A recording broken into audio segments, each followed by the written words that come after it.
네, 여러분 안녕하세요. 서정표입니다. 나는 정치인이다. 이번 시간에는요. 이재명 대통령의 경기도지사 시절 청년 비서관으로 발탁돼서 그때부터 인연을 맺어오신 분입니다.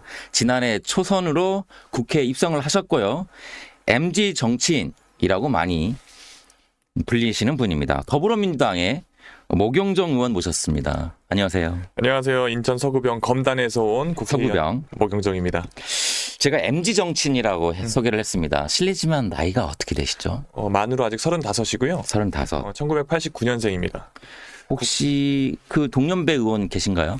국회에서 저보다 나이가 좀 더 젊으신 의원님이 김용태 지금 국민의힘 비대위원장, 네. 그다음에 전용기 의원님, 네. 그리고 용해인 의원님, 네. 그리고 얼마 전에 비례의원으로 다시 그 원내 입성하신 손솔 의원님 정도 네. 한 4분 정도 계시네요. 아, 거의 뭐 동년배라고 봐도 되잖아요. 동갑은 한 명도 없어요, 근데 또. 네. 그러면서 지금 국회 정치 어떤 젊음을 부각시키면서 패기로 하고 계시다.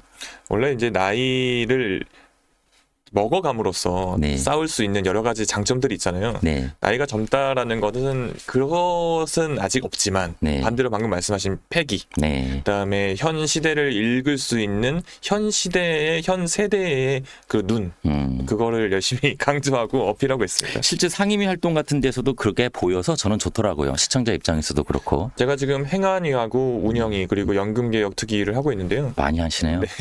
그 안에서도 말씀하신 것처럼 네. 기존의 우리 선배 정치인들께서 잘 해오셨지만 젊은 정치인 또는 이제 초선이지만 새로운 정치를 하겠다고 하는 saram들이 어떤 모습을 보일지 또는 잣대가 생각보다 많이 엄격하거든요. 젊은 정치인에 대한 그 기준 자체가. 그렇죠. 기대도 크고. 네, 거기에 대해서 좀 더 충족을 시켜드리기 위해서 더 고군분투하고 있습니다. 알겠습니다. 그 경기지사 시절에 청년 비서관으로 채용이 된 게 그때 청년 비서관이라고 하는 게 처음이었잖아요. 네. 그때부터 대통령과 인연이 계속 돼 왔습니다. 맞죠? 어떻습니까? 대통령의 스타일. 그러니까 뭐 직접 실무자들하고 소통도 하고 스킨십을 되게 강조하는 스타일이신데 맞습니까? 일단 청년 비서관이라는 자리가 처음 생긴 거고 자리도 자리지만 그걸 뽑는 방식 자체가 되게 특이했거든요. 파격적이었나요? 그럼요.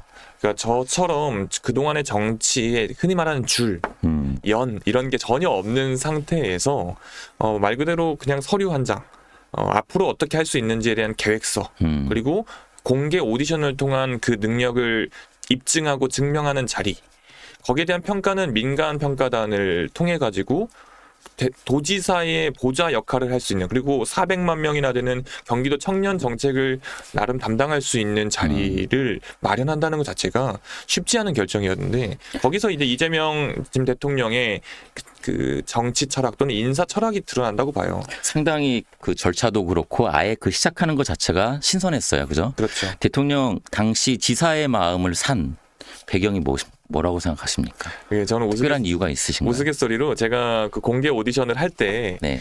이재명 당시 지사님의 이런 업적, 네. 이렇게 지사 시절에 잘 하는 부분을 나도 담고 싶다. 나도 그렇게 하겠다라고 했던 게 아부였네요. 그러니까 아부는 아니고 좋은 사례를 네. 소개했던 게 주요했던 거라고 제 농담삼아 얘기하는데요. 네. 근데 그것보다도 그냥 지금 제가 이제 청년 정책을 담당하는 비서관이었으니까 청년들의 이야기, 제 이야기, 제 친구의 이야기, 제 동생들의 이야기, 이 이야기를 그냥 그대로 담아냈고 거기에 대한 고민에 대한 결과물, 대안을 나름 잘 정리했더니 네. 좋은 평가를 받았던 것 같습니다. 알겠습니다. 아마 그 어떤 참신함과 그다음에 조금 전에 말씀드렸다시피 어떤 패기 같은 것을 높게 보지 않았을까 싶습니다. 그 인연은 여기까지 얘기하도록 하고 G7 정상회담 보셨죠, 회의? 네. 일단 어떻게 평가하십니까? 상당한 성과가 있었는데요. 일단 그 서울공항에서 그 항공기를 타고 가는 순간부터 잘났어요. 네, 새벽에 어제 이제 돌아오셨죠? 네. 돌아오시는 순간까지 3년 전에 취임했던 그 사람과 너무나도 비교가 되는 네. 그런 행보였다고 생각을 해요.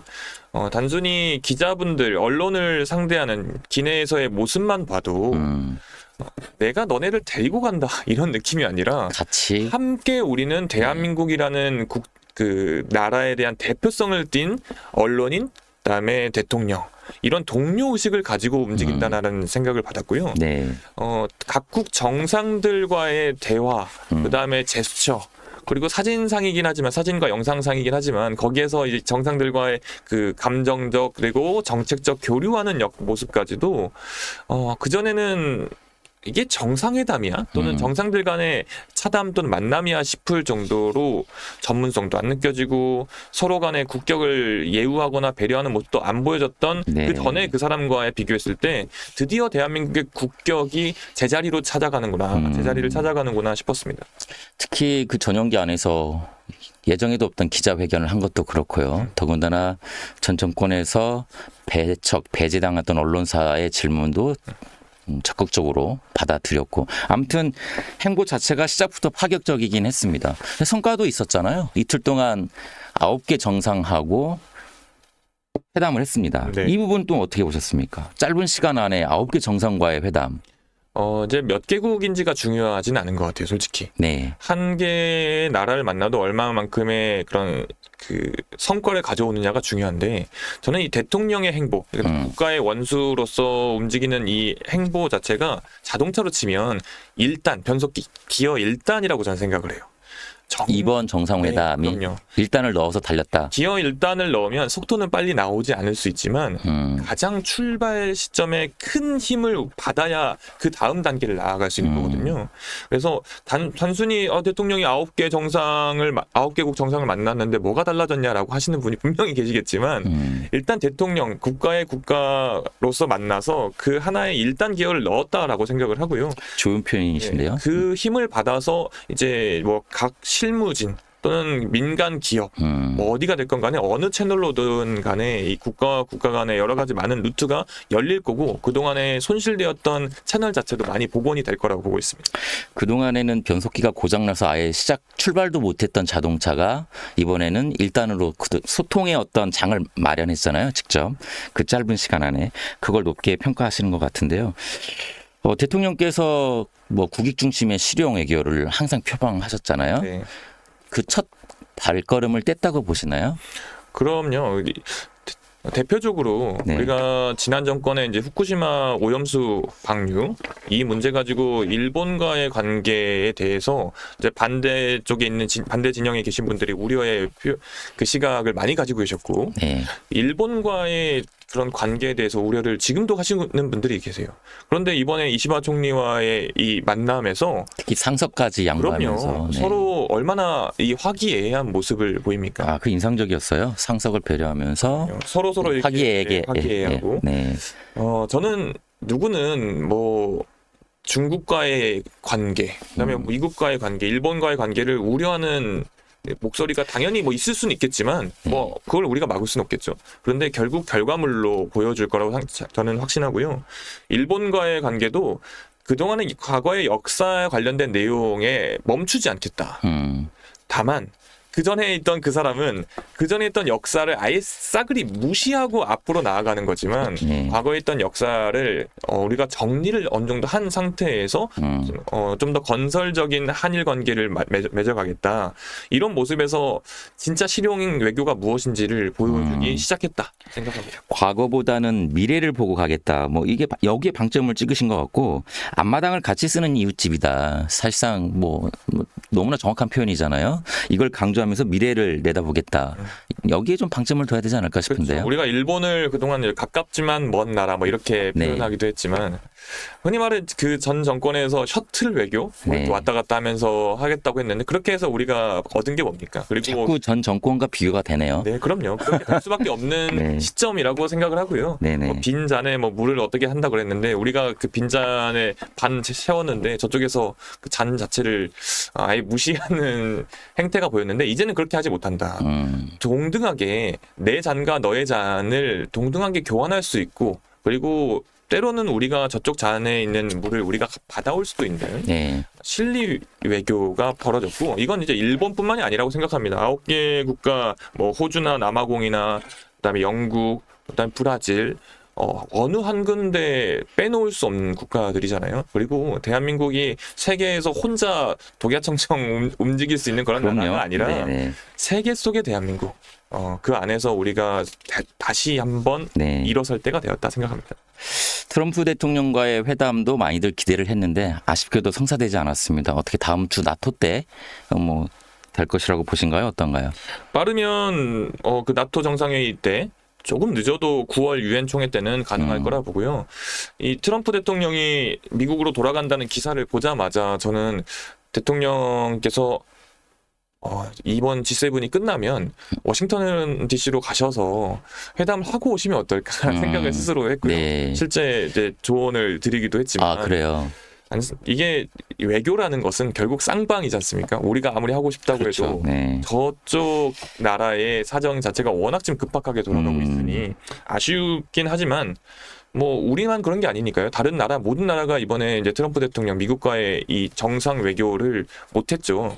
그렇기 때문에 빠른 시일 내에 저는 가능하다고 보고요. 네. 미국 역시 대한민국을 우방으로서 가장 크게 생각할 수밖에 없기 때문에 조만간 서두를 필요는 없는 것 같아요. 지금 그리고 이 네. 트럼프 대통령 취임 이후에 서둘러서 뭔가를 했다가 낭패를 본 국가들이 꽤 있거든요. 그럼요.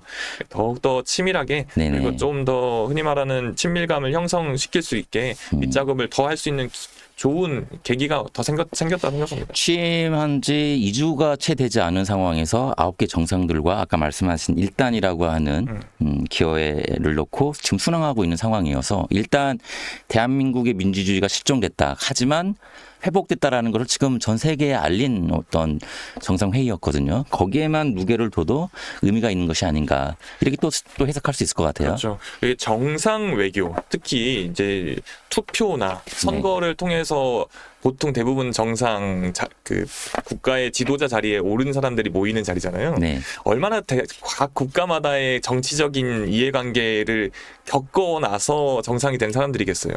근데 그 와중에 이재명이라는 대한민국의 대통령이 대한민국의 행정 수반이 얼마나 큰 고초와 정치적인 탄압과 그리고 민주주의의 위기를 타개하고 탄생한 대통령인지를 당연히 다른 국가들도 알고 있을 것이고 네. 또 그 사람들도 정치인의 한 사람으로서 그게 얼마나 어려운 길인지를 더 잘 알 것입니다.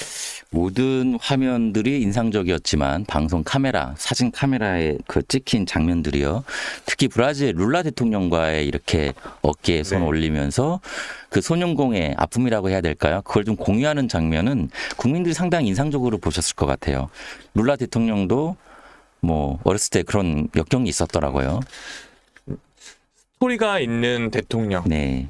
이 스토리라는 게 뭐 정말 불패의 신화, 그다음에 뭐 자수성가의 신화 이런 걸 수도 있겠지만 정말 그냥 일반 국민들이 겪을 수 있는 많은 이야기들을 한 사람의 인생에 다 녹여낸 정치인이 몇 안 된다고 생각을 합니다. 이제 브라질 룰라 대통령도 그렇고 이재명 대통령도 정말 가난해서 본인이 언제 태어났는지도 모르고 학교도 못 가고 공장으로 가야 했고 그런데도 불구하고 검정고시 통해서 법대를 들어가고 사법고시를 통과하고 판검사의 길이 아니라 인권 변호사의 길을 걷고 네. 그렇게 해서 대한민국 대통령까지 이 대한민국에서 겪을 수 있는 많은 스펙트럼의 그런 계층 또는 그룹 여기에 대한 인생을 다 녹여낸 정치인이기 때문에 아마 룰라 대통령도 되게 흥미로웠을 거예요. 네, 그런 것 같더라고요. 그 사진 찍힌 것을 보면. 자, 그러면 외교 성과는 여기까지 이제 말씀을 나누도록 하고, 국내로 돌아와서는 또 이렇게 1호 인사를 했던 김민석 총리 후보자 네. 상당히 시끄럽습니다. 지금 여의도에서요. 청문회 날짜는 잡혔어요. 다음 주. 이거 어떻게 보십니까? 의혹. 지금 야당에서는 10대 결격 사유까지 제시했어요. 결격 사유가 전혀 없다고 보십니까? 아니면 문제는 좀 있다고 보세요? 결격 사유를 평가하는 건 결국 국민입니다. 네. 야당의 역할로서 국민의힘이 여러 가지 의혹을 제기하고 문제를 제기하는 건 또 야당의 역할 중에 하나이기 때문에 거기에 대해서 뭐 비난하거나 비판할 생각은 전혀 그렇죠. 없습니다. 네. 다만 그들이 제시하고 있는 그쪽에서 제시하고 있는 여러 가지 내용들 자체를 한번 들여다보면 흔히 말하는 이제 정치 쇼, 인사청문회를 국무총리의 자질을 검증하는 게 아니라 국무총리를 하겠다고 하는 사람의 인생을 흔히 말 요즘 표현대로 한 파묘를 해서 망신 주기를 하는 방향이 아닌가. 대한민국 정부가 정말 민주주의의 위기를 겪고 어렵게 다시 출발하는 시점에 국무총리를 검증한다고 하는 자리인데 네. 대한민국이 앞으로 이 위기의 경랑 속에 대한민국을 함께 이끌어 나갈 총리를 뽑는 그런 자질을 검증하는 방법이 이런 것밖에 없나 참 아쉽고요. 그러면 다른 거 다 떠나가지고 네. 뭐 여러 가지 의혹들을 짧은 시간 안에 다 제기를 했습니다. 아빠 찬스, 뭐 장모 빌라 의혹까지 나왔어요. 근데 뭐 중국 학위, 석사 학위도 나왔고 의혹도 나왔고 뭐 이런 거 그냥 다 차치하고 그 정치인 강모 씨로부터 받았던 불법 정치자금 의혹 이 부분은 좀 시원하게 해명을 해야 되지 않을까 싶은데. 그럼 당연히 해명을 할 거라고 저는 생각하고 있고요. 네. 해명 못할 이유도 저는 없을 거라고 봅니다. 이 부분은 깨끗하다고 보시나요, 의원님은? 만약에 저는 깨끗하다고 보고 있고요. 네. 만약에 이제 그게 법적으로 문제가 된다. 라고 하면 법적으로 처벌받으면 될 것이고요. 네. 법적으로 문제가 안 되는데 그게 이제 법에 위반되지는 않지만 좀 정치적으로 또는 도덕적으로 지탄받아야 된다라고 하면 충분히 지탄받을 수 있는 문제라 생각합니다. 네. 다만 저는 그런 부분이 이미 다 상당수 김민석 후보자로부터 해명이 됐다고 저는 보고요. 대부분의 국민들께서도 저는 그렇게 판단하실 거라 보고 단순히 이게 문제가 있다라 해서 문제 있다라는 사실에 주목하지 말고 그 부분을 조금 더 자세하게 들여다보고 그냥 원래 그 빈수레가 더 요란하다고요. 네. 문제 제기, 그러니까 아니면 말고식의 문제 제기는 누구나 할 수 있는 겁니다. 특히나 이제 지금 이제 주진우 의원이 요즘 이제 핵심이 되고 있는데, 네. 뭐 아들 얘기요. 네. 네. 주진우 의원님 같은 경우도 본인이 지금 공격받으니까 얼마나 억울하겠어요. 본인 아들이 이제 한 20세 정도밖에 안 됐는데 7억이 넘는 자산을 가지고 있는 데에서 이야기해라라고 하니까 뭐 여러 가지 이야기를 하시는 국회의원분들을 뭐 고발하겠다고 그러고 계세요. 그러니까 본인도 얼마나 억울하겠습니까? 그런 거예요. 역지사지로 생각을 해보시면 얼마나 이제 근거를 가지고 있는지 모르겠으나 네네. 일단 아니면 말고식으로 인사청문회를 대한민국 국민의 대표로서 하는 사람이 그렇게 하면 안 된다. 네. 이게 한번 지적하고 싶습니다. 일단은 지금 청문회를 앞두고 있는 인사검증 대상자는 김민석 총리 후보자니까 우리가 대화를 그쪽으로 좀 가져갔으면 좋겠습니다. 그리고 뭐 주진우 의원의 어떤 그 역공도 지금 제기가 되고 있지만 대화의 초점, 오늘은 김민석 후보자에 대해서 좀 더 해보았으면 좋겠고 그러니까 많은 국민들은 그래도 수상하다. 왜냐하면 최근까지도 후원회장을 하셨어요, 그분이. 그러니까 결정적인 증거나 불법 사실은 없더라도 어떤 약간 석연치 않은 부분, 이 부분은 당연히 청문회 과정에서 밝혀지겠지만 많은 분들이 그 부분을 좀 의심하는 것이 아닌가. 이 부분도 역시 크게 문제는 없다고 보시나요? 일단 기본적으로 저도 이제 국회의원 초선이지만 네. 국회의원이 되면 자기의 재산 신고를 하게 돼 하시죠. 있습니다. 네네. 만약에 그런 문제가 있는 재산이었다면 그 전에 드러나도 충분히 드러날 수 있었을 거라고 보고요.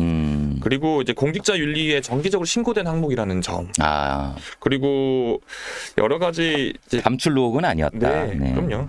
그리고 이분이 갑자기 등장한 그런 정치인이 아니라 정말 오래전부터 정치인으로서 강모 씨 말씀하시는 거죠? 네, 강모 씨도 그렇고 김민석 총리도 네네. 후보자도 그렇고 여러 차례 이미 다 등장돼 있던 내용들이기 때문에 저는 그리고 김민석 총리 후보자께서 이런 문제 있는 점에 대해서 만약에 부끄러움이 있었다면 스스로가 이 자리에 나서지 않았을 거라고 봅니다. 네네. 그래서 대통령께서도 뭐 충분히 설명할 수 있을 것으로 본다. 네. 이렇게 일단 말씀을 하셨고 어떠신가요? 그 1호 인사기 때문에 상징성이 있거든요. 어떻게 지명을 철회할 것 같으세요? 아니면 그냥 계속 믿고 청문회를 지켜보고 국회 동의는 뭐 문제가 없을 거라고 보실까요? 저는 전혀 문제가 없을 거라고 봅니다.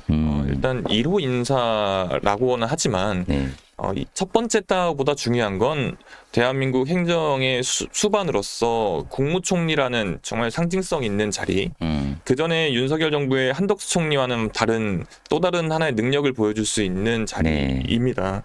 그렇기 때문에 이재명 대통령의 특성상 그리고 이재명 대통령과 함께하는 사람들의 특성상 이런 문제가 애초에 있었다면 그리고 나름 내부에서 이미 검증을 마쳤다고 저는 보고 있고요. 알겠습니다. 네. 국회 동의는 뭐 문제가 없을 것으로 보고 계속 진행이 될 것이다. 사실 국민들이 봤을 때도 뭐 이런 어떤 소모적인 거에 여야가 힘을 쓸 것이 아니라 다음 단계로 넘어가는 걸 기대하시는 국민들도 상당수 있을 거라고 봅니다. 저는 오히려 이제 국무총리라는 것은 각 부 장관들과 함께하는 국무회의를 예. 보통 이제 주재를 하는데요.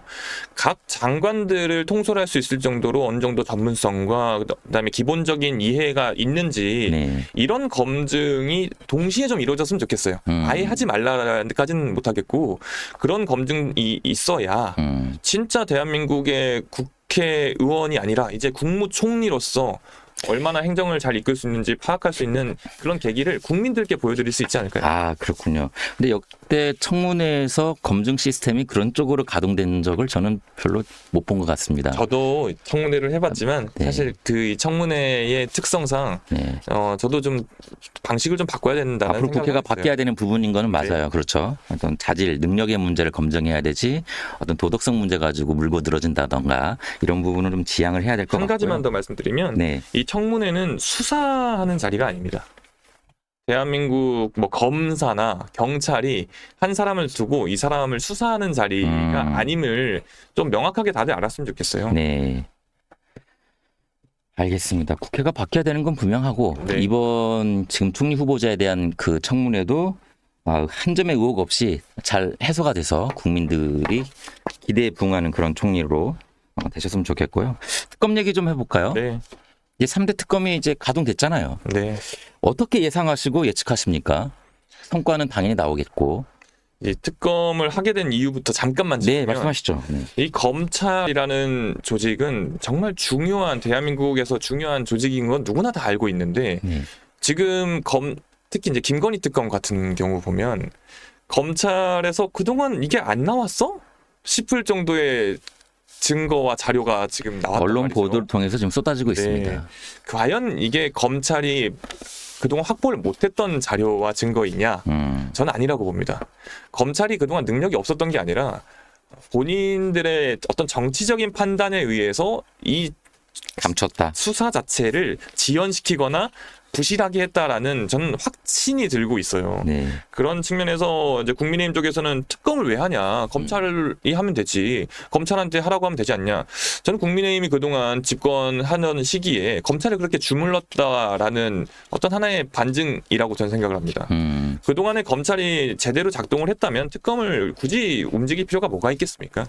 특검 자체 가 이제 상시 기구가 아니니까 특별한 경우에 하는 건 너무나 맞는 이야기인데 네. 그만큼 지금의 상황 그리고 이 3대 특검 세 가지 주제에 대한 내용이 그동안의 검찰에 대한 불신 그다음에 검찰이 보여준 행태에 대한 엇보이기도 하고 국민들이 그 검찰에 대한 신뢰를 잃었다라는 것에 대해서 검찰이 좀 무겁게 받아들였으면 좋겠어요. 국민들 역시 이번 특검이 세 개가 지금 동시에 돌아가니까 물론 필요한 특검이라는 거엔 크게 공감을 다들 하고 계신 것 같아요. 네. 그런데 여기에 너무 많은 어떤 에너지가 소비되는 것이 아니냐 이런 걱정도 있습니다. 우려도 있고요. 뭐 어떻게 보십니까? 거기에 대해서는? 당연히 맞는 말씀이시죠. 하지만 이 특검이라는 것 자체 한 120명 정도 요즘 언론에서 이야기하는 것 같아요. 100명 좀 네. 넘는다고. 네. 한번 돌이켜 보시죠. 이재명 대통령을 구속시키겠다. 이재명 대통령이 문제가 있다라고 하면서 동원된 검사 수가 그거 이상일 겁니다. 네. 이런 경우 그것도 이제 그때는 특검도 아니고 일반 검찰이 네. 그러면서 이제 민생 사건에 대해서 공백이 생기는 게 데이터로 드러내는 게 참 많습니다. 그렇기 때문에 특검이라는 것은 물론 검찰에서 이제 파견도 받고 합니다만 최대한 이제 검찰에서도 그리고 특검 측에서도 민생 관련된 내용에 대한 부담을 좀 줄이면서 할 수 있는 네. 방안이라고 저는 생각을 합니다. 세계 특검 중에서 아무래도 가장 기대가 된다고 해야 될까요? 그럼 기대라는 표현은 좀 그렇습니다만 어떻습니까? 김건희 특검이 아무래도 네. 그동안 수사를 안 했던 부분이기도 하니까 지금 벌써 그 녹취록이 나오고도 있고 육성이 나오고 있지 않습니까? 검찰이 확보했고 아무래도 김건희 특검이 새로운 내용들이 지금 계속 나올 것 같아요. 내란 특검 같은 경우는 네. 일단 윤석열이라는 사람이 파면됨으로써 어느 정도 이제 결과가 이미 정해져 있다라고 봐요. 네. 아무리 발버둥을 쳐도. 네네. 이제 이 김건희 특검은 이런 표현이 맞는지 모르겠습니다만은 이제 감자 올라오듯이 줄줄이 엮여서 올라올 겁니다. 특히 그동안에 이제 검찰이 조사를 하면서 출장 조사 가서 핸드폰도 반납시켜드리고 네네네. 반납하고 그런 조사를 보였는데 게다가 이번에 뭐 수사가 있다고 하니까 병원에 입원. 갑자기 아산병원에 입원을 네. 했어요. 저는 그것도 한번 들여다봐야 된다 봐요. 특혜인가요? 아산병원은 흔히 말하는 이제 3차 병원일 네. 겁니다. 그런 큰 병원에 그렇게 입원이 쉽나요? 저는 이거 역시 매우 큰 문제라고 보고 이 우울증으로 들어갔다고 하는데요. 국민들이 더 심한 우울증에 그런 빠져 기사들이 있습니다. 나왔고 댓글도 뭐 도배가 됐다고는 하는데 네. 시작부터 지금 계속 이런 뭐랄까요, 잡음들이 나오고 있는 상황이고 어찌됐든 간에 이제 칼을 빼들었으니까 특히 김건희 특검 같은 경우에는 앞서 검찰이 수사를 제대로 안 했다라는 부분이 있어서 이 부분을 특검이 집중적으로 파헤칠 것으로 보이는데요. 언제까지 지속됩니까? 한 차례 연장해가지고 올 연말까지 갑니까? 아니면은 뭐 빨리 성과를 내고서 마무리하고 다음 스텝으로 넘어가야 됩니까? 저는 그 다음 스텝이란 걸 굳이 생각할 필요가 없다고 보고요. 왜죠? 만약 지금 우리가 중요한 거는 그동안의 이 사회 3년 동안 사회 곳곳에 뻗쳐진 이 김건희와 윤석열의 그 마귀와도 같은 영향력. 도려내야 된다. 네, 그거를 도려내야 되기 때문에 네. 한순간에 할 수는 없다고 보고요.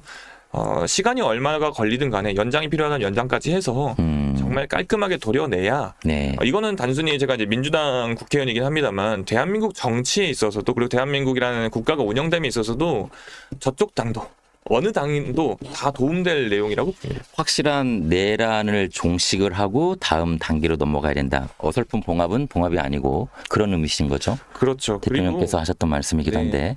지금 국민의힘 내부에서도 서로 얼마나 내용이 심합니까? 이거를 단절을 시켜야 되는데 제가 예전부터 해온 얘기인데 예전에 박근혜 대통령이 탄핵됐을 때 네. 그때는 뭐 내란도 아니었습니다만 그때 이후에 박근혜 대통령을 깔끔하게 손절을 하고 그러니까 사실상 출당을 시킨 게 홍준표 전 네. 이제 시장이었어요. 근데 그 덕분에 저는 흔히 말하는 그 본인들이 이야기하는 보수의 명맥이 지금까지 그래도 이어졌다고 생각을 합니다. 근데 이걸 역사를 거꾸로 생각을 하는 바람에 그때 우리가 박근혜를 지켰어야 되는데 그때 우리가 박근혜를 지켰으면 우리가 좀 더 많은 의석을 얻었을 텐데 이런 생각을 했나 봐요. 그렇기 때문에 이번에 흔히 말하는 내란 동조라고 불릴 정도의 움직임을 보였잖아요. 그때와 다르게 그때는 깔끔하게 정리를 했는데 지금은 못한 부분이 있죠. 그럼요. 그래서 저희 김용태 비대위원장의 이야기를 제가 다 동의하는 건 아닙니다만 네. 아까 처음 서두에 말씀하셨던 것처럼 이 젊은 초선 정치인이 비대위원장으로서 그 대한민국 정치를 나름 고민하면서 네. 본인이 속해 있는 당을 고민하면서 내놓은 쇄신안들 근데 받아들여지지 않았잖아요. 전혀 안 되고 있고요. 오히려 흔히 말해 이제 허수아비처럼 비대위원장을 생각하는 게 아닌가 싶을 정도로 안타까운 모습들이 많이 보이는데요. 뭐 우리 당 이야기가 아니어서 조심스럽긴 합니다만 그냥 한 명의 젊은 정치인으로서 좀 안타깝게 생각합니다. 그게 그 비대위원장의 어떤 일성이었기 때문에 받아들여질 법도 한데 그게 안 된 이유는 어떤 친윤들의 정치 세력이 강해서 그런가요? 어떤가요? 애초에 이제 비대위원장 선임된 시점부터 저는 문제가 있다 봐요. 예전에 이제 이준석 의원이 양두구육 표현을 했는데요. 저는 제가 그때 논평을 저희 쪽에서 뭐라고 했냐면 청두 내육이다. 청년 정치인을 앞에다 내세워놓고 내란 고기를 팔고 있다. 그래요. 이 김문수 이제 후보.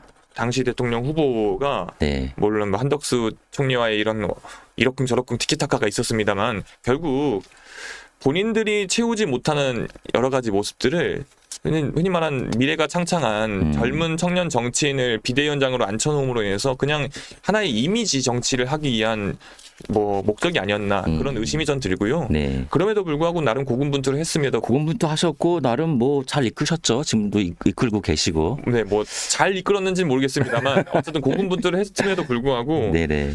중요한 건 국민의힘이 참 안타깝다. 네네. 그걸 보면서 민주당도 더 잘해야겠다는 생각을 하고 있습니다. 항상 반면교사로 삼으시는군요. 타산지석. 네. 청두구육 재밌는 표현입니다. 그 정도로 어떻게 보면 바디 사장으로까지 표현하기는 좀 그렇습니다만 네. 아무튼 얼굴 마담의 역할이었다. 이렇게. 그건 김용태 비대위원장 본인 스스로도 비슷한 이야기를 했어요. 네. 나를 그런 용도로 쓴 거냐 이런 식으로. 네, 그렇죠. 아무튼 친윤의 입김이 크긴 컸습니다. 이게 친윤이라는 표현도 참 안타깝습니다. 윤석열이라는 사람이 진짜 대한민국 역사에서 이런 경우가 있나 싶을 정도로 무모한 행동을 했고 네, 무모하다 못해 허술한 행동을 했어요. 그로 인해서 안 그래도 도탄에 빠져 있었던 대한민국 민생 경제나 이런 대한민국 국격, 민주주의까지 가지 않아도 됩니다. 그냥 진짜 국민들이 피부로 느끼는 여러 가지 내용들이 안 그래도 어려운데 그냥 그 부분 초가상간을 다 태웠나요? 태워버렸죠 그냥. 그 부분에 대한 평가는 받았지 않습니까? 대선을 통해서. 저는 그거 대선뿐만 아니라 그 전에 제가 이제 당선됐던 2024년 총선, 네, 흔히 말해 범야권에 192석을 주는 그 총선에서 이미 평가를 받았습니다. 평가를 받았음에도 불구하고 이제 국민의힘과 윤석열 씨가 정신을 못 차린 거죠. 뼈를 깎는 반성이 없었기 때문에 그 평가는 계속 이어져야 된다는 거군요. 그렇죠. 이제 기승전 이재명이었어요. 계속해서. 네, 그리고 계속 지금 대선 이전에도 입법 독재다 뭐 이런 입법 독주 뭐 이런 이야기를 했는데 그 국회의원 의석 수를 만들어준 게 민주당입니까? 그게 아니라 대한민국 국민이 그렇게 만들어주신 거예요. 네, 만약에 윤석열 정부가 잘했거나 아니면 민주당이 너무 과한 거는 좋은데 이제 선을 넘었다라는 평가를 받았으면 애초에 국민들께서 그런 평가를 안 했을 겁니다. 계속 입법 독재라는 표현을 쓰는 것에 대해서는 정말 불만이 많았는데 그러면 국민들이 독재를 시키는 겁니까?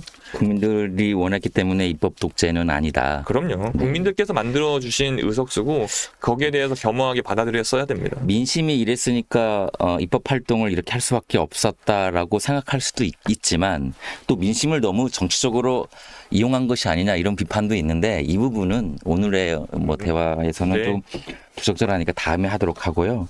그러면 지금 대통령이 정상 외교 성공리에 마치고 돌아오셨잖아요. 이거에 한 축이 있고 그다음에 지금 특검 3개가 돌아가면서 이 정부가 탄생할 수밖에 없었던 어떤 내란을 종식시키는 지금 작업이 진행이 되고 있습니다. 그죠?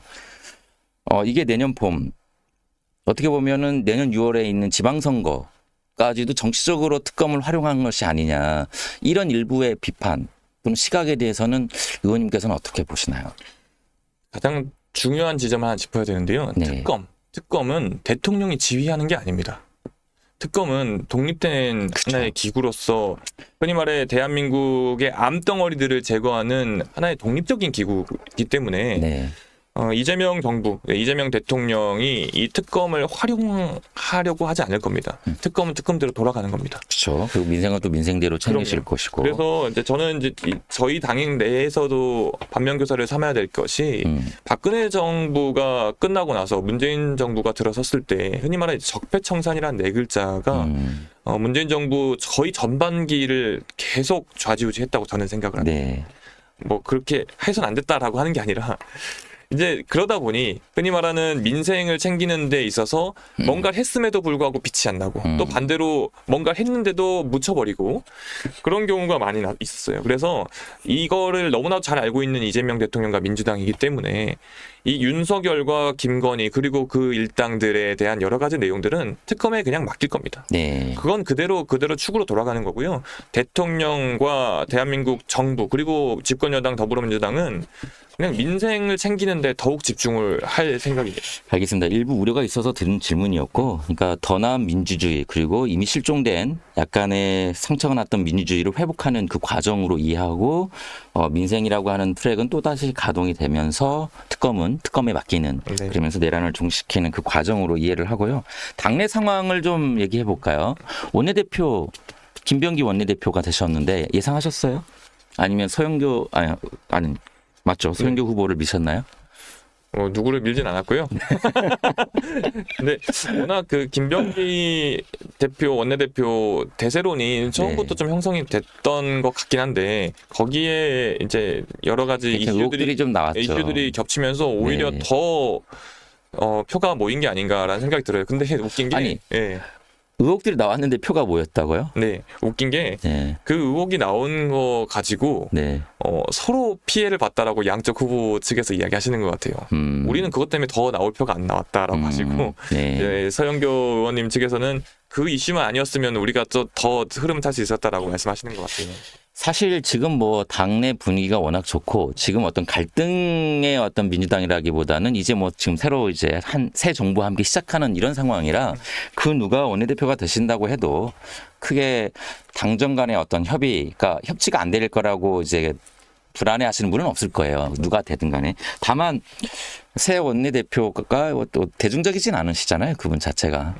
그런 거기에 대한 어떤 약간의 우려 이렇게 좀 있는 것 같긴 한데 그러면 당대표 7월 말 8월 초 8월 2일 정해졌죠. 네, 8월 2일.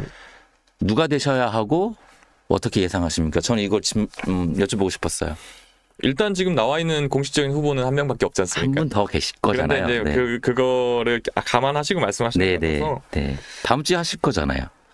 뭐 곧 하신다라고 하네요. 근데 네. 제 생각에 두 분 다 뭐 훌륭한 분이긴 합니다만 지금 당 내에서 누구보다도 선명하게 목소리를 내고 이재명 대통령과 호흡을 더 자랑하시는 분이 더 많은 표를 얻을 거라고 보고요. 두 분 다 그러시잖아요. 근데 이제 좀 스타일이 좀 달라요. 다르죠, 많이 다르죠.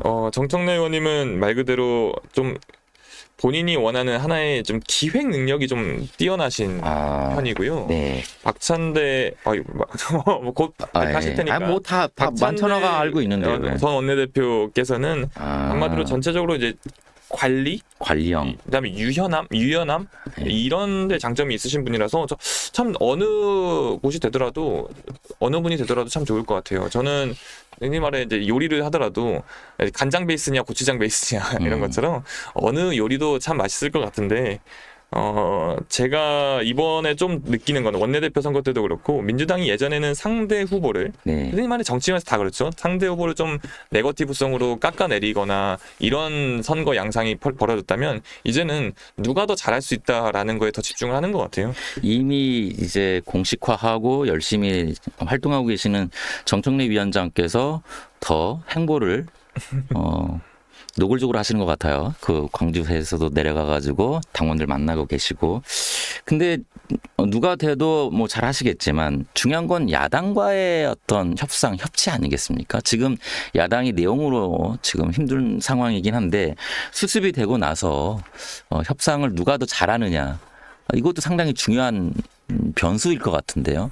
정말 중요한 지적이신 것 같아요. 결국 당대표라는 거는 우리 당을 이끄는 거긴 하지만 그쵸. 당대 당에 또 정치를 해야 되기 때문에 그런 측면에서 두 분 다 마침 또 한 분은 이제 수석 최고위원이라는 타이틀을 거의 만드실 정도로 당대 당의 어떤 지도부로서 역할을 해왔던 분이고 또 한 분은 원내대표 등 당대표 직무대행으로 열심히 하셨으니까 그런 점에 있어서는 두 분 다 걱정이 없을 거라고 저는 보고요. 네. 반대로 이제 방금 야권이라고 말씀하셨는데 국민의힘만 야당이 아니지 않습니까? 이제 뭐 조국혁신당이나 개혁신당이나 그다음에 기본소득당, 진보당 같이 말 그대로 범야권을 전체적으로 아우를 수 있는 것도 하나의 관전 포인트다 생각합니다. 그래서 많은 분들이 누가 되느냐에 따라서도 향후 이재명 정부를 지원하는 당으로서의 그런 역할을 기대를 하는 것 같은데요. 뭐 그걸 지켜보면 될 것이고 누가 되는 거에 따라서는요. 저는 꼭 집어가지고 의원님께서 누가 될 것 같다. 기획형이냐 관리형이냐 이현함이냐 여기에 대해서 대답 못하는 이유가 정말 명분이 아주 명확하게 있습니다. 네. 제가 전당준비위원회. 정당준비위원회세요? 저도 그러면은 절대 얘기할 수가 없네요. 방송 끝나고 말씀드리겠습니다. 그 카메라 꺼지면요. 네. 대통령의 마음은요. 그것도 중요하지 않습니까? 감히 제가 살짝 그 예상을 좀 해보면 네. 항상 경쟁을 시키시는 분이에요. 본인 그리고 이 흔히 말해 당무 개입을 굳이 하지 않으실 겁니다. 과거에 당무 개입을 많이 해가지고 안 좋은 결과로 이어지는 경우가 있었잖아요. 네. 근데 그래서 이제, 경쟁이 벌어지는 것에 대해서 예, 경쟁하지 말고 이렇게 정리합시다 이렇게 말할 스타일이 전혀 아니시고 네. 경쟁을 하면 잘 됐네라고 생각을 하실 것 같고 동시에 내가 이 당무의 개입을 더 이상 하지 않아야 된다는 걸 너무 명확하게 아시는 분일 거여서 네. 어떤 정리 이런 거는 없을 거라고 봅니다. 알겠습니다. 그냥 자연스러운 흐름 속에서 네. 서로 경쟁해가지고 더 좋은 결과를 도출해내는 상황 이런 것을 기대하시는군요. 그 워낙 대통령과의 각별한 인연이 있으시고 그다음에 저희 뭐 언론도 마찬가지지만 국민들께서도 그 젊은 MZ 정치인들에게 기대하는 게 크잖아요. 의원님도 마찬가지고요. 일단 기대와 우려라고 해야 될까요? 이재명 정부 정권 초기인데요. 어떻게 기대하십니까? 우려보다는 기대가 훨씬 많으실 것 같아요. 제가 보기에. 제가 이재명 대통령과 함께하면서 이재명 대통령이 들었던 평가 중에 가장 대표적인 게 지금 대답은 이재명 대통령과의 어떤 인연을 배제하고 네. MZ 정치인으로서 아시겠죠? 지금 여의도에 몇 안 되는 MZ 정치인으로서 어떤 기대를 한다. 이런 말씀을 해주시면 국민들, 시청자분들께서 더 좋아하실 것 같아요. 본인이 스스로 판단하는 정치를 안 할 겁니다. 그러니까 듣고 판단하는 정치를 할 줄 아는 분이에요. 그래서 대한민국 정부가 드디어 청년들, 어떤 젊은 사람들의 이야기 또는 젊은 사람들이 살고 있는 젊은 사람들의 삶뿐만 아니라 예. 젊은 사람들이 생각하는 대한민국 전반에 대한 이야기까지도 들을 겁니다. 그래서 저도 MZ 정치인이라고 스스로 부른 적은 전혀 없습니다만 제가 불렀습니다. 네, 젊은 정치인으로서 항상 네. 그게 좀 목말라요. 흔히 말해 이제 뭔가 이야기를 하면 아직 좀 연글지 못했다, 성숙되지 못한 생각이다라고 색안경을 끼고 보시는 분들이 솔직히 아직 많습니다. 근데 이게 정치뿐만 아니겠죠. 대한민국 사회 전반에 다 그럴 겁니다. 그런데 정치에서부터 젊은 사람들의 그 참신한 이야기, 창의적인 대안 이것들이 활용될 수 있고 그게 효과를 봐서 대한민국이나 이런 사회 또는 정치에 도움이 됐다라는 사례를 만들 수 있는 좋은 시기가 왔다고 생각을 하고요. 네. 그럴 수밖에 없는 게 저는 이 젊은 정치인 또는 젊은 세대가 가장 현 시대를 잘 읽을 수 있는 세대라고 봐요. 과거에 연연하는 것은 흔히 말해 요즘 편대로 꼰대. 과거에만 기준으로 두는 게 꼰대고요. 네. 젊은 세대는 젊은 나이에도 그러고 있으면 그냥 꼰대라고 봐요. 흔히 말해 나이가 중요한 게 아니고. 그럼요. 네. 현 상황에 대해서 현 상황에 답변을 내놓을 수 있고 대안을 내놓을 수 있는 게 전 청년이라고 보고 젊음이라고 봅니다. 그런 측면에서 정치에서부터 그런 모습을 보여야만이 대한민국 어느 분야가 됐건 간에 하다못해 이제 우리 이제 반장님 계시는 이 언론계에서도 젊은 언론인들이 더욱더 본인들이 생각하는 현 시대에 맞는 대안을 내놓을 수 있는 그런 사회적 분위기를 만들 수 있다고 봅니다. 그런 사회적 분위기와 어떤 정치적 토대를 이재명 대통령은 충분히 만들 것이고 그 만드는 배경에는 많이 듣고 많이 받아들이고 그러니까 소위 판을 깔아드리는 거네요. 판을 까는 그런 정치를 볼 수 있다 이런 말씀이네요. 이게 본인이 무조건 정답이다라는 생각이 없는 사람이라서요. 네. 이제 국정 철학이 뭐 이제 곧 드러나겠지만 이런저런 계기를 통해서 그러려면은 의원님처럼 젊으신 분들이 더 다양한 목소리를 내고 더 많은 입법 활동을 해가지고 정부가 알아들을 수 있게끔 해야 되겠네요. 그렇죠. 그래서 얼마 전에 언론 보도됐지만 본인 전화번호 막 공개하시잖아요. 언제든지 저는 모르고 옛날 번호는 가지고 있습니다. 그대로 안 바꿨나요? 그대로인가요? 네, 그대로 쓰니까. 근데 그게 항상 그분은 그냥 받아서 그냥 넘기는 게 아니라 항상 다 그걸 본인 걸로 소화를 시키고 네네. 거기에 대한 피드백을 항상 하는 사람이기 때문에 이 청년 관련된 내용들, 청년 정치인들이 내는 이야기들도 다 그렇게 받아오시고 저도 그래서 편하게 이야기합니다. 저는 상당히 인상적이었어요. 그 이제 의원님 포함해가지고 초선 의원들께서 젊은 MZ 의원님들께서 상임위 활동에 자기 목소리를 적극적으로 개진하고 그게 상임위 활동에 어떤 좋은 시너지 효과를 내는 게 보기 좋았거든요. 그래서 사실 뭐 대통령과의 인연도 있지만 그런 어떤 모습이 보기 좋아서 오늘 이 스튜디오에 모신 것도 있는데 저희 나는 정치인이다라는 이 프로그램의 공식 질문이기도 합니다. 예, 모경종 의원님에게 대통령이란 이게 아니고 어유 감사합니다. 아니고 네, 모경종 의원님에게 대통령이란 이게 아니고 예, 정치란 무엇인지 시청자분들에게, 구독자분들에게 한 말씀 해주신다면? 제가 생각하는 정치는 좋은 알고리즘을 만드는 과정입니다. 대한민국의 사회가 시시각각으로 변화하고 있고 여러 가지 외부 변수도 많은 상황에서 네. 그 모든 것을 국민 한 사람 개개인이 대응하려면 얼마나 어렵겠습니까? 정치가 좋은 알고리즘을, 그것을 입법 활동이 되었건 하나의 정책이 되었건 그런 알고리즘을 만들어 놔야 한 개인이 국가의 도움을 조금 더 체계적으로 받을 수 있고 뭐 필요할 때는 국가의 도움을, 그다음에 또 불필요할 때는 국가로부터의 규제를 벗어날 수 있는 하나의 네. 정치적 알고리즘이 생긴다고 생각합니다. 정치인은 그 알고리즘을 만드는 거고요. 저도 아까 말씀 계속 드렸던 것처럼 이 시대에 맞는 2025년에 맞는 정치 알고리즘을 계속 업데이트 시키는 그런 와. 사람으로서 남고 싶습니다. 정말 신세대답게, MZ 정치인답게 요즘 핫한 알고리즘을 얘기해서 정치와 연결을 시키네요. 근데 코딩 잘해야 됩니다. 코딩을 잘해야 되고, 선한 알고리즘 맞죠? 네. 저는 거기다 선한이라는 말을 넣어가지고 선한 알고리즘을 통한 정치적 어떤 변화에 앞장서시겠다, 이렇게 받아들이겠습니다. 오늘 나와주셔서 정말 감사드리고요. 앞으로 정치 활동도 계속 기대를 하면서 보겠습니다. 불러주셔서 감사합니다. 나와주셔서 감사합니다. 오늘 여기까지 할게요. 고맙습니다. 감사합니다. 네.